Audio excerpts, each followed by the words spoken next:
Now, listen up. 3, 2, 1. It's showtime. That's great. This is ridiculous. 99.3 The Truth. You can't handle the truth right now. Ooh. That's the stupidest thing I ever heard. Let's do it. Hit it. It's time for Mac's World.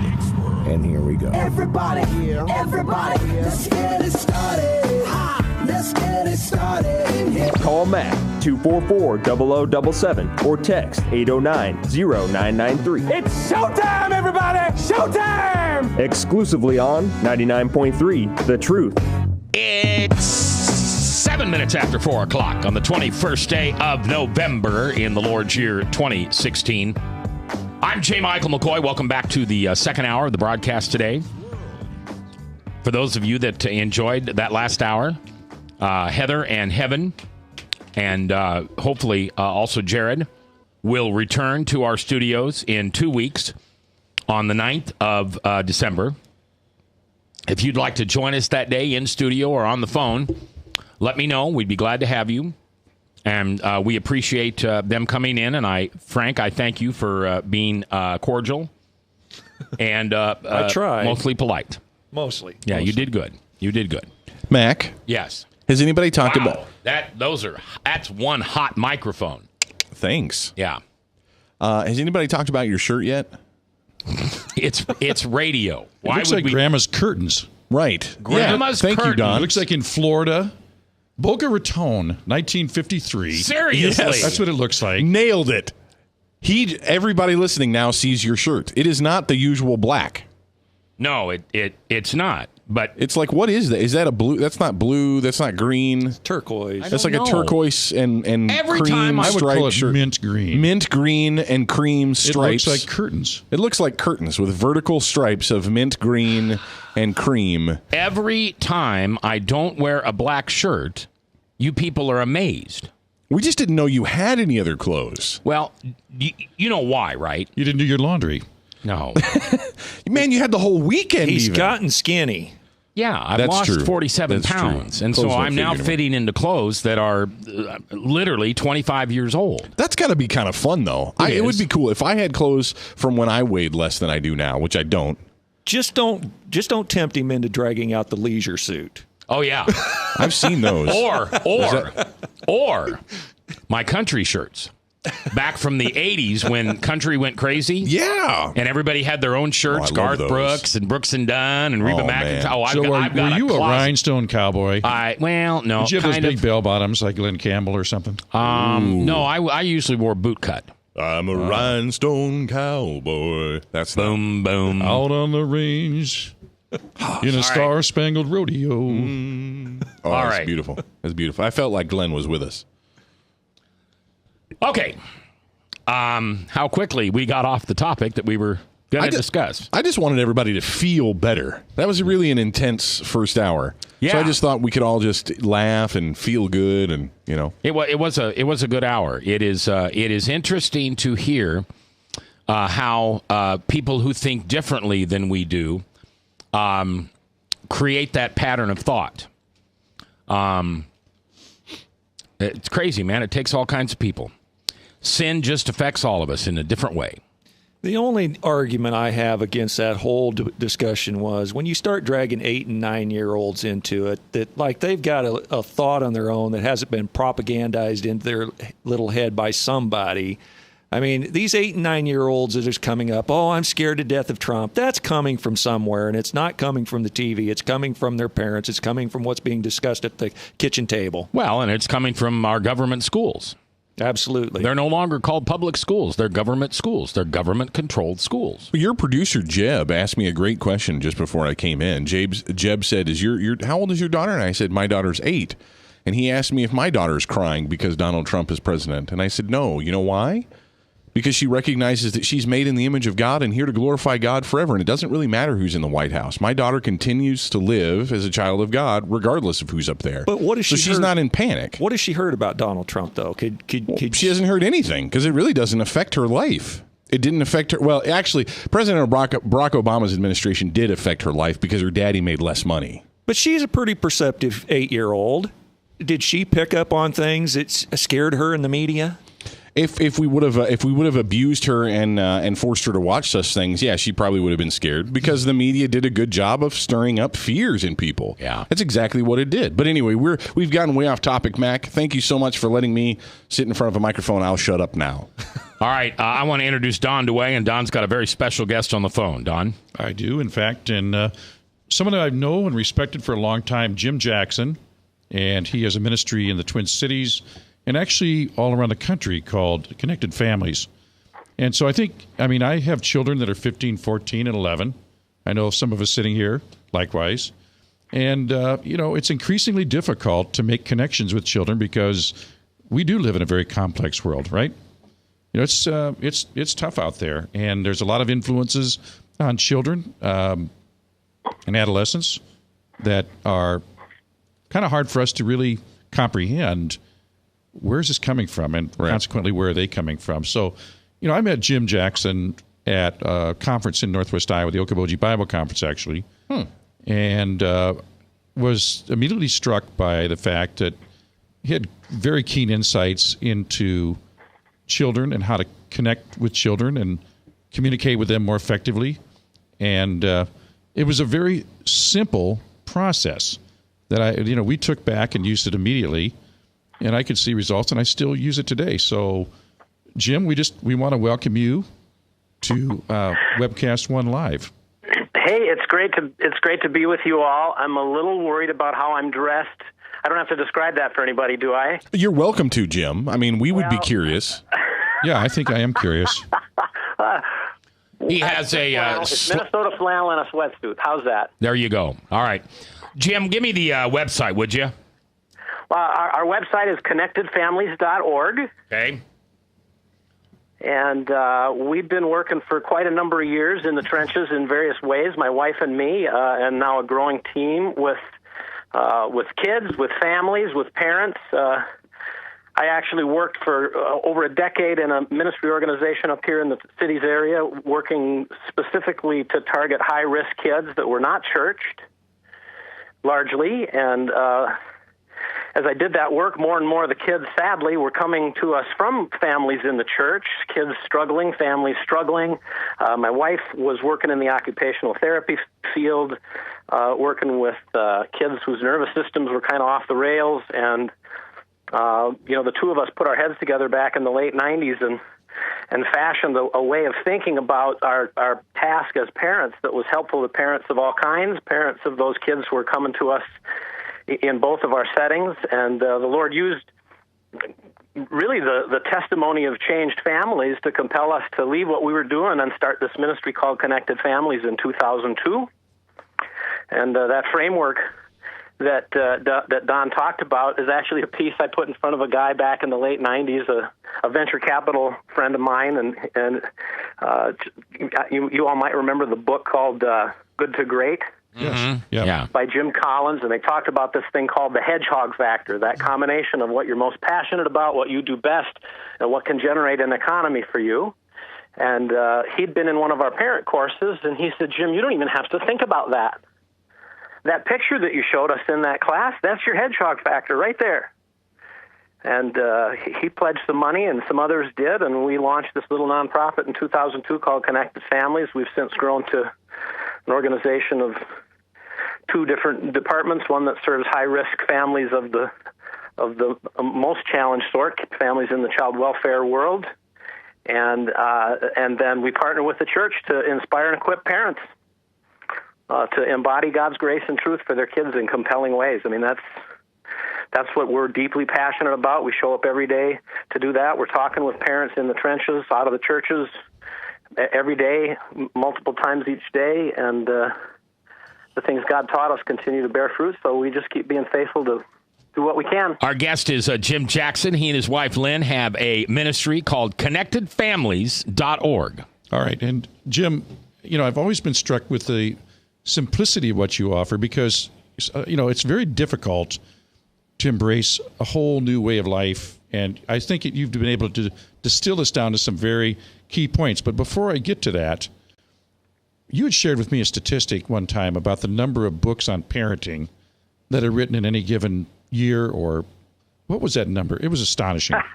Yeah, I forget the number. It was something like 5 parenting books a day are assigned an ISBN, which is the equivalent of a Social Security number for a book. There's tons of people writing about parenting in the church and not in the church. And candidly, we didn't set out to write a book. It wasn't our thought that we were going to write a book. We captured some ideas and started teaching about parenting, really gleaning from books all over the place. But what we thought was missing and why we wanted to invent something a little different and new was that either there was some really good theology and inspiration for parents, or there was some very specific methods that parents were supposed to follow that would get them the results they were looking for. And we didn't find really a great merging of the two rooted in biblical principle. And so when I was working with these high-risk kids, I actually got a phone call one day in about 1995 or 6 from a church elder who called me and said, I understand that you're working with parents up there and that you're helping parents get their kids in line. Easy job, huh? And I said, that's not exactly it, but tell me a little bit more about you. And he went on to talk about his 15 or 16-year-old teenage son that was using drugs, and he found a condom in his wallet, and the kid wasn't coming home on the weekend, and he didn't like his friends, and so on. And he was upset, and understandably so. All right, Jim, hold that thought. We're coming back after our first break. Jim Jackson is our guest. ConnectedFamilies.org is the website. Don DeWay's here. The whole crew's here. And, of course, you're here. And you're the most important person in the room. Thanks for listening. Love this job. Couldn't do it without you. Right here on The Truth. Yep, 99.3.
Credit cards are like grandkids. They love you, sometimes get out of control, and it's fun to get a new one. Who can stop them from piling on? Hi, I'm Tom Coates with Consumer Credit of Des Moines. At the end of the day, you can return the grandkids, but you're stuck paying off bad credit card debt. We'll help you put the fun back into using credit cards responsibly. Right, kids? Yeah! If you need help getting credit cards off your back, call Consumer Credit of Des Moines. Hi, my name is David Burrier, your Hope Coach. I host a live weekly talk show called I've Been There every Thursday afternoon at 5:30, right here on webcast1live.com, and on my weekly radio program Saturday mornings at 10 on Truth Network 99.3 FM. I interview common everyday people who have survived incredible life challenges and who testify to God's faithfulness in the midst of their storms. So join me as we bring a message of hope and encouragement. Everybody needs hope. I know, because I've been there. Hey everybody, I brought Northern Lights Pizza! And it's got Graziano sausage!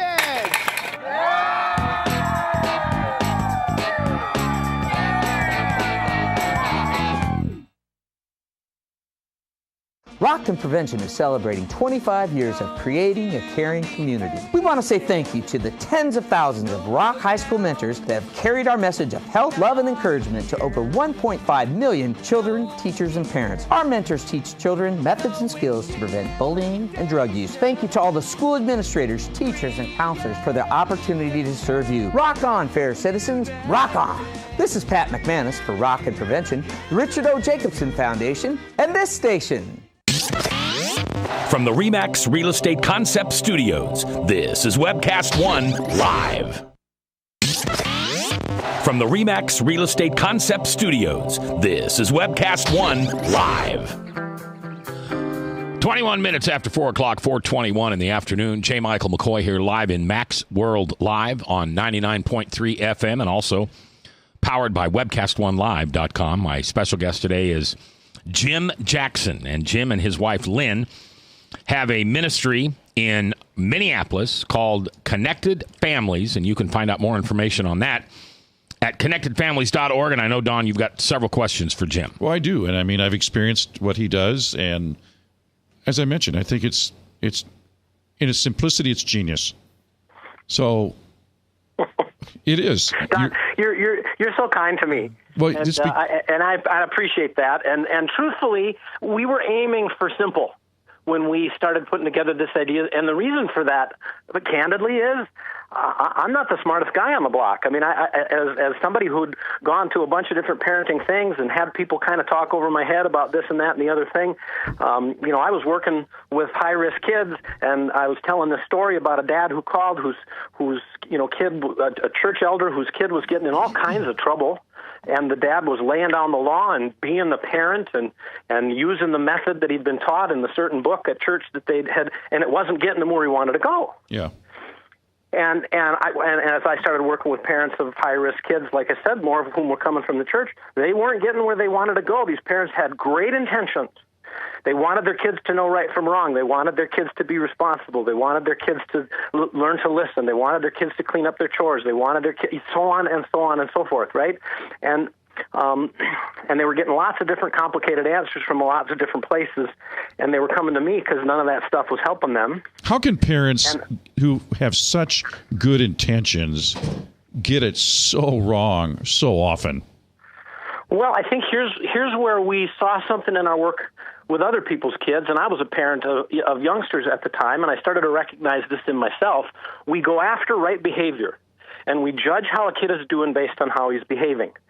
And we want our kids to obey, and we want our kids to, like I said, do all these things, and so we go after it. What does that mean, go after it? Young man, you don't talk to me that way. That is not okay, and no son of mine is going to talk like that. I've used that one. I used it last week. It was, in fact, it didn't work. Well, here's the thing. That's the right answer. It's a good intention to teach this child not to lip off and to be respectful of his elders. But sadly, what our kids, especially in a world where our kids are more influenced by what's going on outside of us, we have to pay attention to how our kids perceive that based on their read of us at that time. So, we talk to parents all the time about what is your child? So if you have this good intention for them, and you're taking the course of action that you're taking, which is to be firm and to be the parent, and to tell them what's what, and to in no uncertain terms, but what are they reading from you? What are they getting from you? And if you've got all these good intentions and they're not hearing from you, gee, Father, I'm so glad you're telling me these things. I didn't know what was important to you, and now that I do, if that's not what you're getting from them, then they're getting a message inside that's not just about what's right from wrong, but it's a message that's about who you are. So I want you to imagine, all of you guys listening right now, if you're my teenage son, and you've just cracked up the car, tried to hide it from me, you came home, you lie to me about it, and I find out about it, and I come to you, and I say to you just what I just said. You know what? I figured out what happened, and you've lied to me, and now I can't trust you, and there's going to be a price to pay, and if you had listened to me in the first place, we would have never been in this pickle that we're in right now, and you're going to be grounded from that car for the rest of the year, or for the rest of the month, or until you've paid me back. and you do it with that pacing and with that tone and with that sort of energy, and you're my son, what do you hear from me?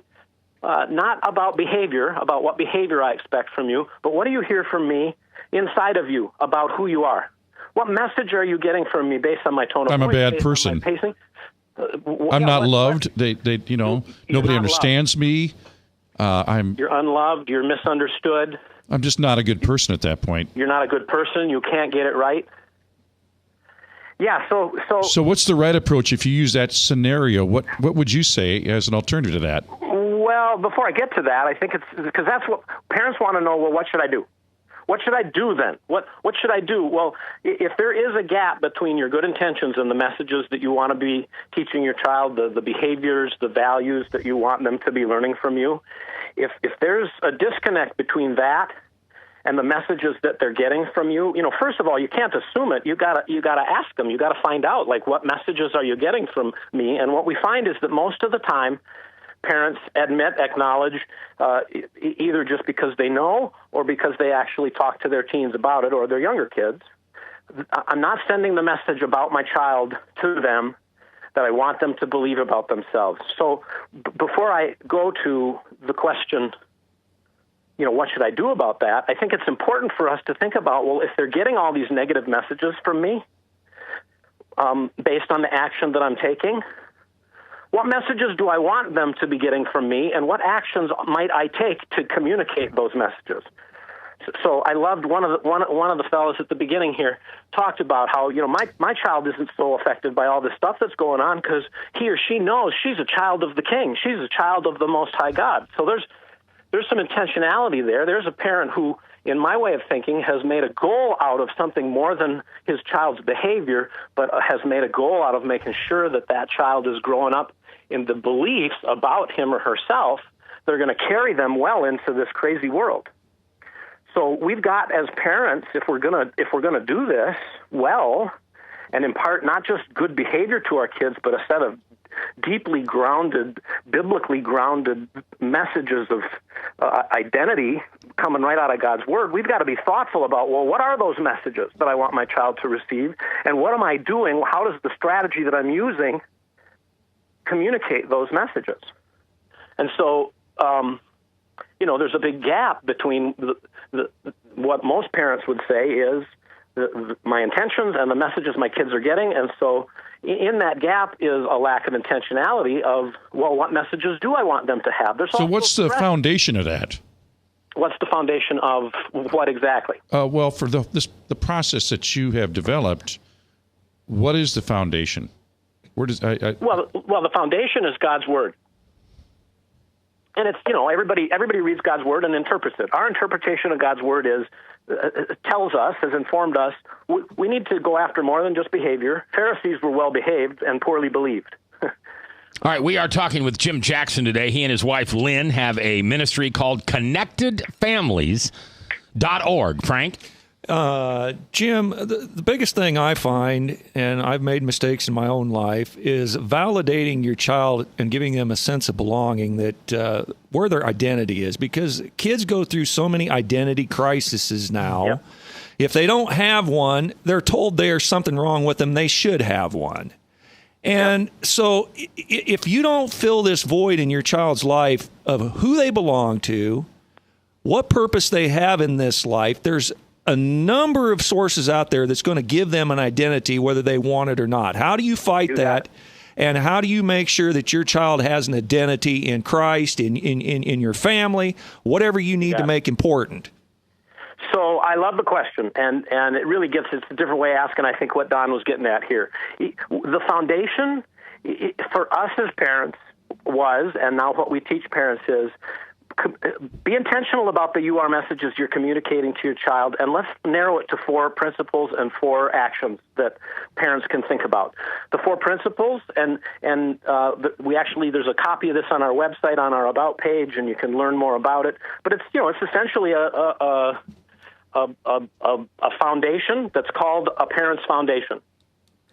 And it's rooted and grounded in God's grace and God's truth and knowledge of the Word and growth in your purpose as a parent in God's kingdom, to be an active member of your church, a faith community, to be pursuing your calling as a believer, to be going regularly to the Word as a habit, so that you're continually steeping in the truth about who you are and the truth about what God, based on who you are, is inviting you to do with your life. That's a parent's foundation. And when a parent works hard on growing that foundation strong, the parent can be okay even when their child is struggling. The parent can stay calm even when their child is having an identity crisis. That's not to say we don't have some concern and some urgency about that, but we don't get our value from how our kids are doing. We get our value from who we are because of Jesus and whose we are. When we do that, we communicate a message to our kids. You're safe with me. And the Bible tells us in James 1:19 that everyone should be quick to listen and slow to anger. Because why? Because human anger does not produce the righteousness God intends. And I think as parents, because we're afraid, because we worry about what's going on out there in the world and what this bad behavior my child is displaying right now could lead to in the future, we get scared. We start to believe that our identity is based on how our kids are doing, and we make idols out of them. And then we start to treat them with discipline in a way that, I mean, if you want to really dig deep underneath this, it's not even about what's good for the kids. I discipline my child because of what's good for me. If I'm not a person who's secure in Jesus' love for me, in Jesus' purpose for me, and what Jesus did for me by dying and putting my sins on the cross. So is that a lack of confidence in yourself?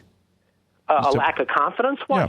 I think it manifests itself in all kinds of different things. It manifests itself in a lack of confidence, but it really manifests itself. It's misdirected. It's if I lean on my kids to behave a certain way in order for me to be okay, I make an idol out of my kids. I put them in a position they were never designed to be in. Yeah, but it's so also that puts the pressure on them. Go ahead. It's also a lack of confidence because you fear you're going to lose them. If I don't parent them well, or if I do something, and this is, I think, very common among parents today, is, well, what if they just don't accept that? What if they reject me, and what next? I mean, and that's where you have to fall back on the mission that Christ gives you, that God gives you. Yep. Yeah, if we're letting our fear drive us as parents, then we've got to confess that to God first, and then maybe even to our kids and say, you know what, I'm getting a little bent out of shape here because I'm scared. And I'm realizing that at the end of the day, you got to run your life, not me. And I would love to work with you to figure out a plan to protect you from these things that seem to keep happening. And if you're not willing to work with me on that plan, well, then, we can have a conversation about what that means, but let's just sit on this for a while and decide whether you're going to work with me or not. And, most of the time, if a parent can let go of their need to have this go a certain way in order for the parent to be okay, kids sense that. Kids are receptive to grace. Kids are receptive to the wisdom of the righteous, which makes me think of, there's a big premium put on obedience of our children. And I think there should be. I think obedience is really important, but I think what parents do is they misplace that and they make it primary. Obedience is the fruit of wisdom. And in Luke 1:17, where the angel of the Lord is prophesying to Zechariah about his son John the Baptist, he's going to come in the spirit and in the power of Elijah, and he's going to turn the hearts of the fathers to their children, and the disobedient, and you'd almost think that he's going to say to obedience, but he doesn't. He says he's going to turn the disobedient to the wisdom of the righteous to make ready a people for the coming of the Lord.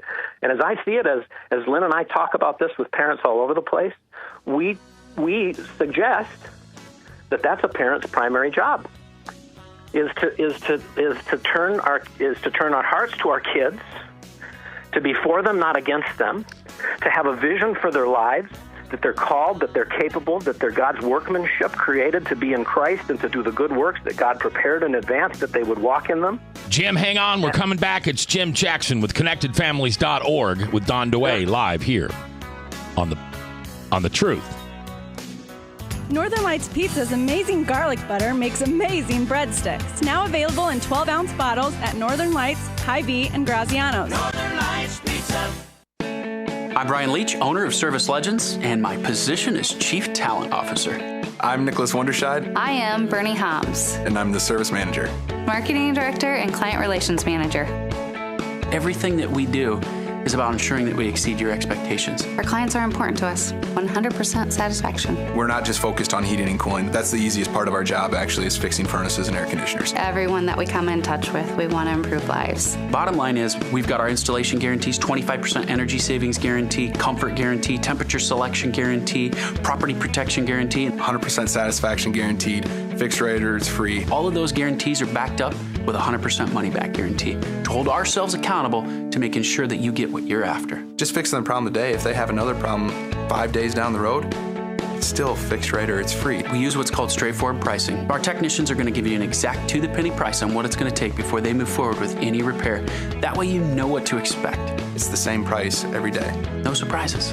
If you get off work at 5 o'clock in the afternoon, you come home, you realize that, oh, my furnace is broken. Now you need to call somebody out that night. You shouldn't have to pay more for that. We're guaranteeing service 24/7. We run afternoons, evenings, nights, weekends. We're staffed to work that. Phone rings at 3 in the morning. You'll get one of our representatives answering the phone every time. We're not sending you out to Timbuktu in some call center. It's our Service Legend team members, our mission control team. I'll take a call anytime. And then they answer the phones the same way during the day as they do at night. It's a great day at your service company. How can we make you smile? That's the only way to provide true 24-hour service. When you're able to let somebody actually live in their home safely when they weren't able to do that before, where they don't have to stay up at night and worry about, is the heat going to come back on? Are we going to freeze the pipes? Is the baby in the room next door going to be sick because they got too cold? When you're able to help somebody overcome challenges like that, that's impacting a life. That makes a difference. I get goosebumps thinking about it. I love the team. I love the people that I work with. We have fun, but we work hard.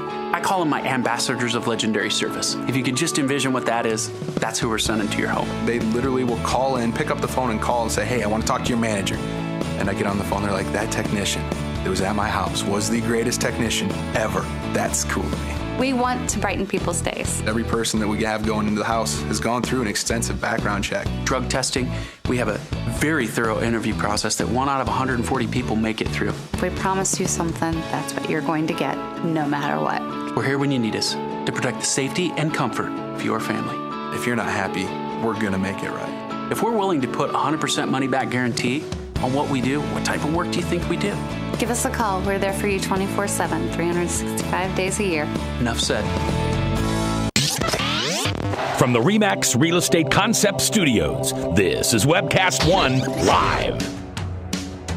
4:38, 22 minutes before the top of the hour. Tom Coates tomorrow live in studio with Tom's World. Hey, Jebediah, do we have that special opening done for Tom tomorrow?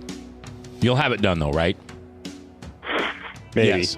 No. Winsberg has a test. Oh, Winsberg, if you're listening, he's mine. Okay, you've had him for 4.5 years. You don't get him any longer. Okay. And then Wednesday, a great show. A gentleman that I met yesterday. He is a graduate of Faith Bible Institute up at Ankeny. Mm-hmm. He is a teacher at Ankeny Christian. And he also teaches adult Sunday school at a local church.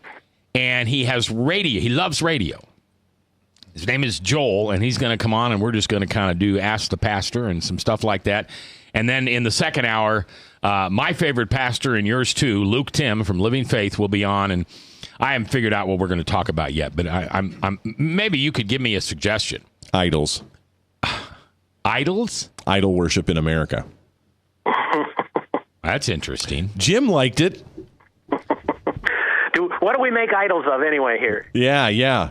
What you missed? Yeah. What don't we make idols of? An idol of? Well, that's really the question. We can make an idol out of everything, can't we? Indeed. You know one of the things I tell young men and young women when they're counseling to get ready for matrimony. Do tell. 2 things or 3 things, Jim, if I can share with you, and then I'll turn it back over to Don because it's the Don DeWay show today. Right, you are. Yeah. Number 1, don't ever do anything before you're married that you're not willing to do the rest of your marriage. Oh, I like that. I specifically think about opening car doors, never going to bed mad, making sure you kiss goodnight, et cetera, et cetera. Make up fun dates.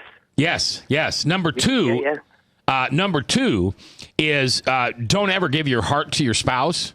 Give your heart to Jesus, and then Jesus will tell you how to give you parts of your heart away to your spouse. Right on. And number three, never idolize your spouse. Because as soon as you start idolizing them, then the accuser can walk into that marriage and just rip it apart. Well, that's what I'm talking about as it relates to kids too. I mean, yeah. You know, in your matrimony, if you have children, do you make an idol out of them? Are you leaning on your kids? Paul Tripp has just written a great book about 14 gospel-centered principles for raising kids. And I mean, the premise of the book is, hey, look, parents, you can't make idols out of your kids. Your kids aren't here. Your kids don't belong to you. They belong to God. You belong to God. You're stewards of their lives here for a while. Jim Jackson is my guest. ConnectedFamilies.org is his website. Don, go ahead. All right. So there's 4 basic steps that I found really engaging and helped me to see for the first time in my life a way that was different than perhaps the way I grew up. I mean, I think many of us, and I think those of us sitting in this room could probably say that when we grew up, there was probably more stick than carrot. Fair to say, guys? Absolutely. Yeah. And so, I mean, things were pretty black and white, you know, and now I see parents that have a very, very different approach to things, which is pretty much say, I got to be your friend. I don't want anything to come between us. Their primary objective is just to nurture a relationship and not really guide, direct, inspire their kids. Yeah. You see what I'm saying? So no, I totally see what you're saying, and that's the reason that we tried to narrow this to 4 ideas. So I'm just going to do this really quick. If you can imagine this pyramid that's broken into 4 sections, and at the bottom of it is a parent's foundation. That's the work I do to get my value from Jesus because of who I am in Christ. Out of that relationship with God, out of that fullness of relationship, and it's never perfect. I'm always putting bricks in my foundation, but I grow into relationship, not just with my kids, but with all the people around me. And it's our thought that, yes, we need to connect with our kids. We need to make sure they know that they're enjoyed, that they're valued, that they're loved, that we care about them, that we are for them, not against them. We call these first 2 principles the building of a nest of grace in our relationship with our kids. Out of my foundation, I communicate a message to my child, to my kids. You're safe with me. Not the kind of safe that coddles you or that makes life easy for you, but the kind of safe that is for you, not against you. How does that work in day-to-day? I've just had an argument with my 15-year-old son. I want to answer all your questions, but I want to get through this little framework first because it puts the whole thing into context. Because where you're going is my 15-year-old son needs some correction or needs some guidance. And so, again, bear with me. I grow a foundation, and I work to be connected. The connection principle is work that I do to enjoy my child. Out of that principle and the work that I do, I communicate to my kids, you are loved no matter what you do, no matter how you talk, no matter what you wear, no matter how you act. You're under grace with me. You're loved no matter what. That doesn't mean you get away with it, but it means that nothing you do can cost you my love. Then we grow into principles of accountability. And the principles of accountability are that we coach our kids. We come alongside them as a coach to be proactive in the teaching and the training that they're going to need. We don't wait for game time, if you will, to do the teaching when the stress is on. We're intentional. We're thoughtful. We open the Bible. We pray with our kids and teach life lessons as our schedules permit or as we are intentional about our schedules to do, as well as just the regular stuff of life, the respect and the responsibility types of things, and how are all the things that the Bible expects of us to do, things that we can learn about and grow in here. We become our kids' coach about all of those things, as well as doing that with the belief that this is a child who is called and capable, built by God to do God's purposes, rooted in Ephesians 2:10, where God tells us we're all God's workmanship. So we have a foundation out of which we connect, out of which we coach, and then, of course, our kids are born into sin, and they're going to misbehave, and it's our job to correct them, to come alongside them with corrective discipline, but not for the purpose of punishing bad behavior in hopes that our kids are going to behave right based on the fear of bad behavior, but with an eye for the calling, the capability, and the responsibility that our kids have for their lives. And so instead of a punitive thinking about correction with our kids, we suggest that parents think about what consequence can you put in place here that will compel your child to make right what they've made wrong, to restore, to reconcile. And how are we going to do that in a way consistent with the Scriptures that tells us in Galatians 6:1, if any of you is caught in sin, then go to that person and restore them gently. And that's Galatians 6:1. Shortly before that is Galatians 5:22, which tells us about being, walking by the means of the Holy Spirit, the fruit of the Spirit, love, joy, peace, patience, goodness, kindness, gentleness, faithfulness, goodness, self-control. I think I missed one. But you get my point. It's like we correct them not with the goal of punishing them into good behavior, but with the goal of helping them understand what it means to be responsible for their actions. God can't be mocked. You reap what you sow, and I want to help you understand what you've sown here and what you will reap if we don't deal with this well. So that's the 4 principles, and then the messages that we suggest parents think about communicating to their kids as they grow in this principled approach is: you're safe with me, you're loved no matter what, you are God's workmanship, called and capable, and you are responsible for your life and your actions, and it's my job to hold you accountable for that. You know, the part that I really love that was nothing that was ever modeled for me personally was, instead of telling my kids, which I still do occasionally, well, I never would have thought about doing that when I was a kid. I mean, and by the way, thank goodness there wasn't social media that would have reported that, right? But, the notion of, instead of inflicting punishment, doing things to them, you're doing things for them. And exactly. And in this case, you're asking them questions, because truly the vast majority of my kids, and I find this with my own children, they absolutely know what's right and wrong. Yeah. Right? If they live in a decent environment, they have a sense for that. So if you can start with that basis, and you simply ask them, for example, well, what's going to happen if you don't do your homework? There you go. So to help some folks, I want to get to some red meat examples of some of the things that you would say in a situation like that. Well, so let's go back to the. All right, Jim, I'm gonna, before you get started there, we got one break left, 2 minutes, and when we come back, ask him the very same question, Don, and let Jim get into that. Okay, Jim, you hang on. We're coming back. We're talking with Jim Jackson, connectedfamilies.org. That's the location on the web that you can find them and learn more about him and his wife Lynn's ministry, connectedfamilies.org. I'm J. Michael McCoy. If I haven't told you lately, thanks for listening. I love this job. Couldn't do it without you. Right here on The Truth. Yep, it's The Truth. 99.3 FM, powered by webcast1live.com. From the RE/MAX Real Estate Concept Studios, this is Webcast One Live. Credit cards are like grandkids. They love you, sometimes get out of control, and it's fun to get a new one. Who can stop them from piling on? Hi, I'm Tom Coates with Consumer Credit of Des Moines. At the end of the day, you can return the grandkids, but you're stuck paying off bad credit card debt. We'll help you put the fun back into using credit cards responsibly. Right, kids? Yeah! If you need help getting credit cards off your back, call Consumer Credit of Des Moines.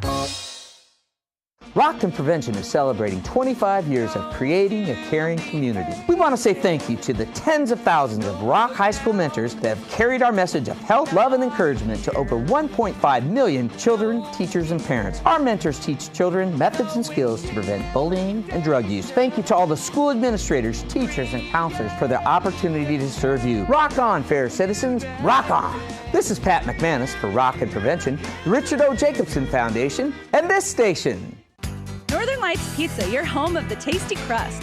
Our garlic butter sauce now available in 12-ounce bottles at Northern Lights, Hy-Vee, and Graziano's. Northern Lights Pizza. Hi, my name is David Burrier, your Hope Coach. I host a live weekly talk show called I've Been There every Thursday afternoon at 5:30, right here on webcast1live.com, and on my weekly radio program Saturday mornings at 10 on Truth Network 99.3 FM. I interview common, everyday people who have survived incredible life challenges and who testify to God's faithfulness in the midst of their storms. So join me as we bring a message of hope and encouragement. Everybody needs hope. I know, because I've been there. From the RE/MAX Real Estate Concept Studios, this is Webcast One Live. From the RE/MAX Real Estate Concept Studios, this is Webcast One Live. 10 minutes before the top of the hour, Salem Radio Network News, and then Hank, the Bible Answer Man, at 1-888 Ask Hank. Frank, are you going to call in with a question today? No. Okay. Don DeWay is here. Our special guest is Jim Jackson with ConnectedFamilies.org. All right. We do have limited time here, so you have 7 minutes. 7 minutes. We want to get as much in as we can. So, Jim, we were talking about taking these process that you have and turning that into examples of what you might say in a given scenario. So I wanted to go back to that example at the outset, and parents of younger kids, some of this looks different, but we're talking about a teenager who's lying and who wrecked the car and who abused a privilege. And, the typical approach, we come in ourselves kind of angry and hot-headed. Well, here's the thing. In my foundation, I'm responsible as a parent to settle down. And if I can breathe and if I can invite some Holy Spirit wisdom into this to deal with maybe even an unregenerate son, I don't know, has he even accepted Christ or not? My goal is to treat him in a way that will open his heart. And I don't do that if I'm attacking him, because if I'm attacking him, I'm not safe. Both my brain and his brain shut down to learning in the frontal lobe of the brain, and I really believe God's Spirit is active in our frontal lobe, not in our amygdala, they call it, the reptilian brain, when we're in fight or flight. So I calm down, and I see what's going on, and I resist that impulse to just go in and start dealing with this right now. The best athletes know this. They know how to control their breathing and even control their heart rates by how they relax at certain times during certain points in their athletic competitions. We need to do the same thing as parents. So what do you say at that point? Okay. Well, and so I don't say anything. Sometimes my silence is the best way for my child to know I'm present with them. And think about this for a minute. When I'm breathing in God's Spirit for me and for a situation like this, and I do it in a way my kids can even just watch it, they don't feel off the hook. They're wondering what's going to happen next, and then they're starting to feel bad about what they did instead of about what I just said to them. And so sometimes the parent's silence is a parent's best gift to their child, because then that allows a young person to feel bad about what they ought to feel bad about instead of to feel bad about the fact that mom or dad is yelling at them. So, I mean, I can. There's been a number of times with my own son, where he alpha male versus alpha male. I'm an oldest, he's an oldest. We would butt heads. And I recognize, in fact, I wish I had studied this, the grand difference between the times I came in with my hands on my hips and my brow furrowed and both guns blazing versus the times that I took a step back. We got a saying that we teach parents: forward progress in most cases begins with a backward step. Think about a football play. How many football plays start with a backward step? Answer: every single one, even a quarterback sneak. But if you did a quick step back and plowed into the line every time, you would quickly not make any progress at all. Forward progress begins with a backward step. Breathe, a prayer. This is foundation work. This communicates that I'm safe. And then, hey, son, looks like things didn't go so well for you tonight. A little empathetic statement that says, hey, I get it. I understand. Even, you know what? I cracked the car once too. Yeah, that's the funny part. How many times we're sitting here lecturing and it's like, oh, wait a minute. Yeah, I did that. But I'm not going to tell them that, right? Yeah, so parents think that lets their kid off the hook. In fact, it does the opposite. It helps the kids know they're understood. Jesus, I forget what the verse is now, Hebrews 4:15, I think. Essentially, my rendition of it is Jesus can help us because he gets us. Right. When people feel understood, when people feel joined, when people know that you understand their struggle, then they feel joined. Now, we've got about 3 minutes left, and we've got some... 3 minutes. I'm going to do this. If I don't get interrupted, I'm going to do this. All right, go, brother. So there's where I connect, and I communicate the message, you're loved no matter what. Now, it's, so the coaching. So what ought to happen at a time like this, son? What have we talked about before is going to happen at a time like this? Kid might say, I don't know, or the kid might say, doesn't matter, I don't care. Oh, so you know where you stand. I mean, like, what is there some way to at least affirm that this kid is making a stand for himself? But in most cases, after this graceful approach, the son will say, I'm supposed to I'm supposed to work to fix it, and there's just no way. I mean, I know because of the last time this happened to Mom or whatever, it's going to cost a lot of money, and I feel hopeless about that. Well, you are responsible for it, buddy, so let's work together on a plan that's win-win, because, yeah, you do need to pay for that damage. You know that, and it sounds like you were listening when we talked about this before.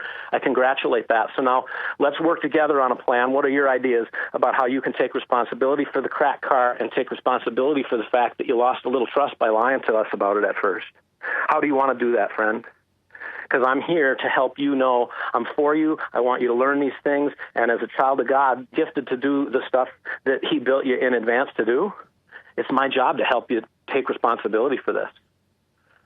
So how do you want to do this? I don't know. I don't care. Well, you know what? Until you figured it out, the privilege of having the car, the privilege of having us pay for certain privilege, whatever it is that's distracting you from making it right, that you'll lose that for a while until you're ready. Let me know when that is, okay? And let's work together to solve it. So I know that's a nutshell, but that's an approach that we've seen thousands of parents learn and put in place and tell us over the years. This changed everything between me and my kids. We were afraid it sounded soft at first, but what's happened is that our kids, when they fight with each other, we don't even have to get involved. They solve it themselves, and they do it respectfully, and they enjoy being together afterwards. Or our kids, when they do something they shouldn't have done, they come home and they take care of it. Or our kids, instead of us having to nag them about their homework all the time, they just do it on their own. We don't even have to be involved. They understand that homework is their homework. It's their responsibility. And if they aren't going to do it, they'll have to experience the consequences. And they know what those are because I've helped them see it ahead of time. Yeah, so many times we just want to catch them when they fall every single time. And then if they fail, we just jump on them. Yeah, and it's just like you got to let them skin their nose sometimes. Yeah, and then just observe, just make observations about what you're noticing happening. I see that that's really a struggle for you. I see that you didn't do this or that in the way that you said you would, and that's causing you some trouble. You want some help solving that, or do you think you can figure it out yourself? You know, that's the approach with teenagers parents of teenagers that's been so incredibly freeing for the parents and for the teens. So, Jim, people who are needing this, and I dare say it's everyone, okay, how do they learn more about Connected Families and get connected with Connected Families? Yeah, well, certainly visit our website at connectedfamilies.org. We've written a couple of books, one called How to Grow a Connected Family. It's really more sort of Lynn and my treatise, and then Discipline That Connects with Your Child's Heart is really how to bring this way of thinking into the real messes of discipline of our kids. On our website is a blog that's filled with all sorts of searchable, it's a search engine, and you can type in rebellion, or you can type in sin, or you can type in spanking, or you can type in siblings, or discouragement, or depression, or whatever. And we've written about most everything, and we just offer that freely as we can.